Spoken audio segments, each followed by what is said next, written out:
Thanks. I'll kind of get us started with a quick intro.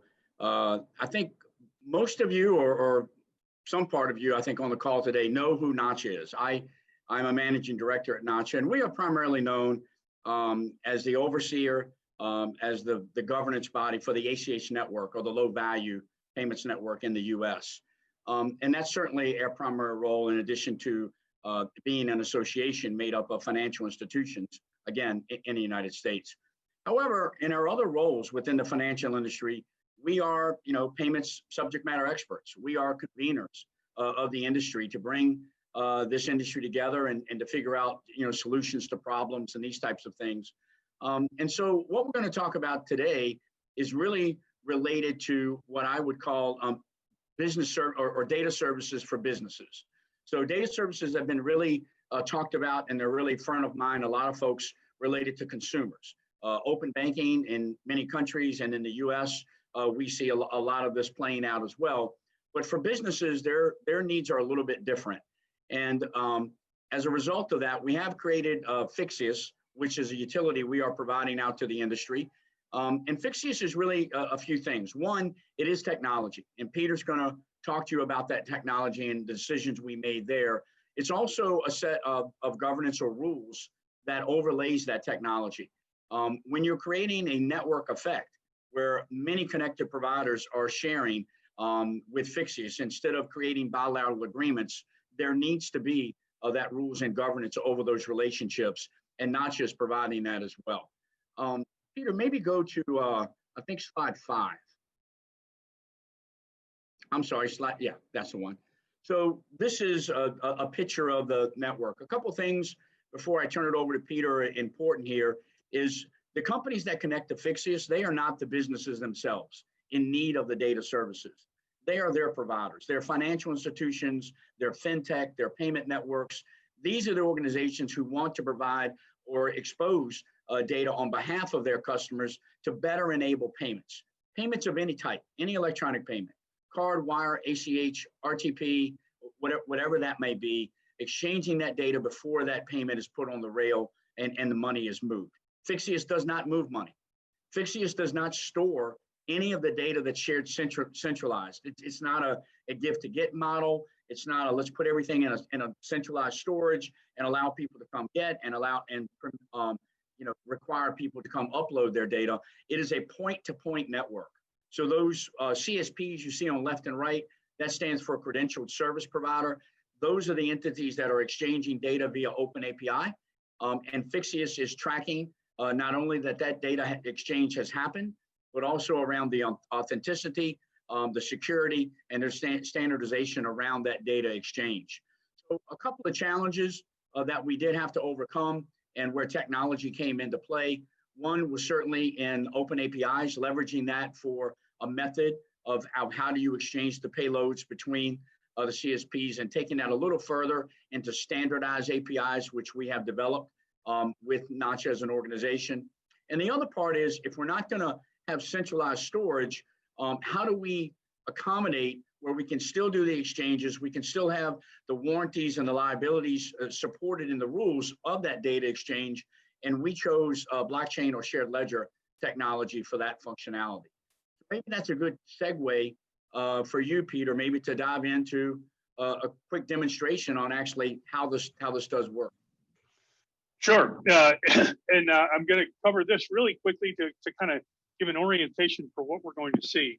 Phixius is based on standardized APIs. We have these things called exchange services.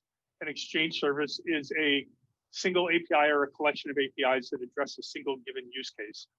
And what we're trying to do is automate the trust between the requester and the responder of these API requests. And so you'll notice that the gray arrows in this diagram are actually outside the scope of Phixius. Phixius, as George mentioned, doesn't actually store or hold any of the API content, but rather what we do is we authorize a requester and a responder to be able to trust each other under a set of rules. I'm going to go ahead and share a different screen here. And so the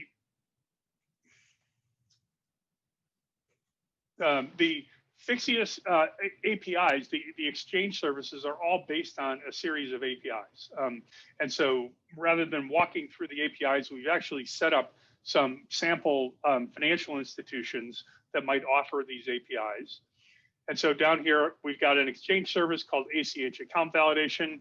This exchange service enables a participant to validate that and a given routing number, account number combination is valid to be able to accept an ACH request.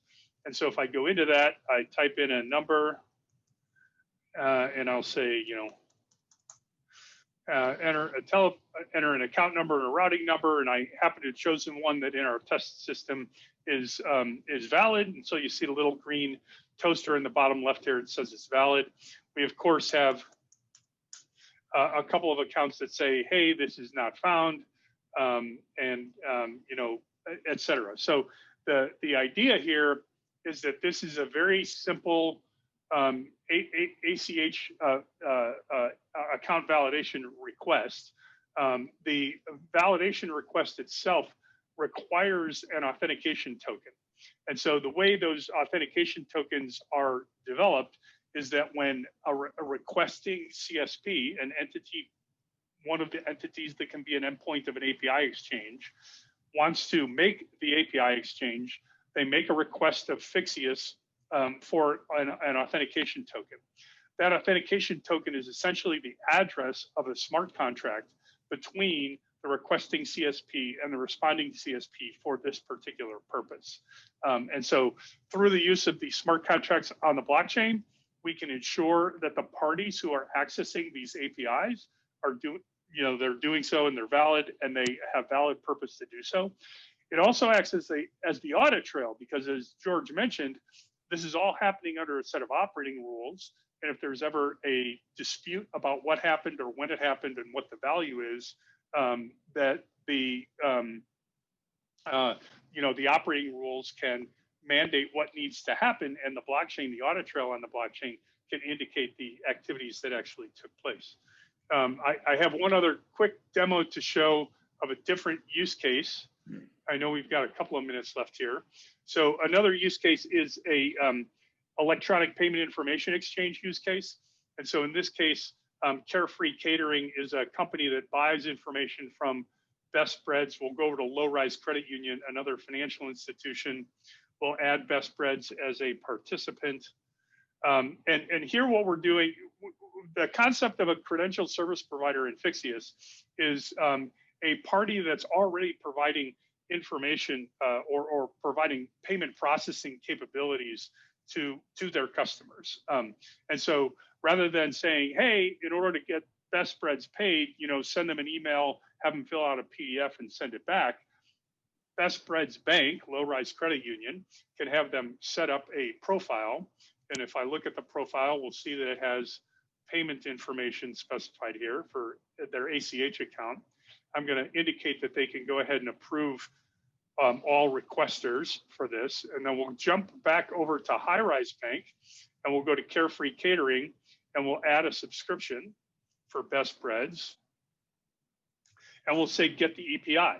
Now, what's happening here is that High Rise Bank is going to the blockchain, starting one of those smart contracts, reaching out to Low Rise Credit Union to say, hey, one of my customers wants payment information on one of your customers, goes and gets it. Now, when that happens, so I've got the payment information. I'm going to do one more thing here real quick, Ben, and then I'll give you control back. When that happens, Carefree Catering actually signed up for a smart contract so that if the payment information for Best Spreads ever changes, Carefree Catering will be notified. So in order to illustrate that, let's go into Best Spreads profile. We'll edit it. We'll add a payment method. Because of my background, I, of course, have to add Zelle. It's a requirement. That was a joke for all of you who are on the phone. Would have gone over better in person. So now I've changed Best Spreads profile. It's got two payment mechanisms. If I jump back over to High Rise Bank and click on Carefree Catering, you'll see that there's an action required related to Best Spreads. So I'll jump out, click Get the EPI, the Electronic Payment Information Profile, and I've gone ahead and retrieved that information. The information that got exchanged was authoritative because it came directly from the payment service provider for Best Breads. And I know that by operating in Phixius, if this information ever changes, I'll be notified. So that is the end of the live demo. There is a Phixius.org website with a whole bunch of information on it. George, do you have any closing comments? No, I think that does it for the demo. I want to be conscious of the time. With the chat questions, just to remind folks, we had Peter run through a couple of the APIs supported by the platform. It is not meant to be a single-use platform, so we are already developing additional APIs in which CSPs can leverage to exchange different data types, and that will continue to grow all through next year and into the future.